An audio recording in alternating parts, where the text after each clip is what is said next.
సెలవు. నాకు జరిగిన సన్నివేశం ఇది చెప్పన్నా. అయితే ఒకప్పుడు అంటే చాలా రోజుల కింద ఒక సినిమాకు పోయినా నేను.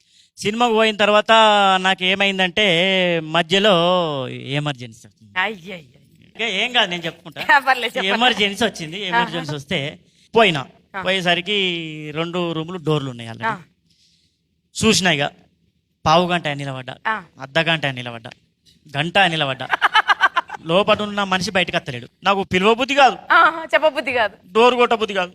ఇక నేనేం చేసిన గాయకుని కదా, అవునవును ఒప్పుకుంటూ వెళ్ళాను గాయకుని. 100% గాయపుట్టివే. నేను ఒక పాట పాడతా, లోపల ఉన్న ఆయన అర్థం చేసుకొని బయటకు వస్తారని చెప్పేసి ఉపాయం అన్ని పాట అందుకుని.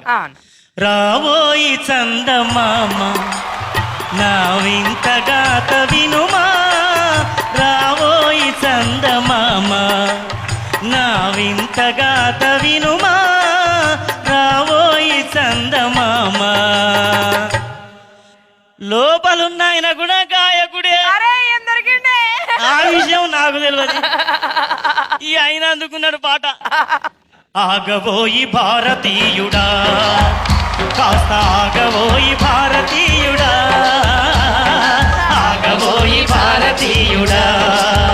అవ్వా నేనైతే బయట గంట సేపా నిలబడి. అవునవును నేను అప్పుడే చెప్పిన నా పరిస్థితి ఎట్లా ఆగుడు లేదు.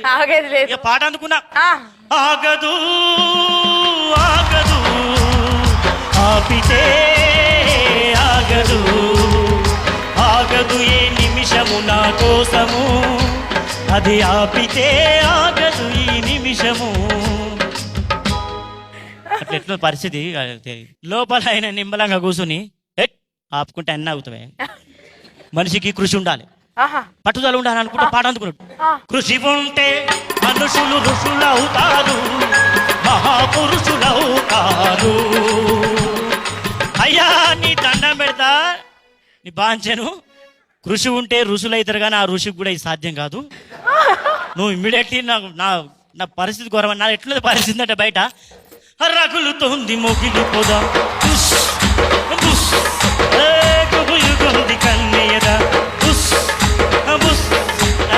నాగిలిలా వస్తున్నా, నాగస్వర మోదేస్తా, కాటేస్తారో వాటేస్తారో. ఇక గిట్ట జరిగింది అవన్నీ. నాకు దౌడలు పట్టుకుంటా. అమ్మా ఇక చివరిగా ఒక మంచి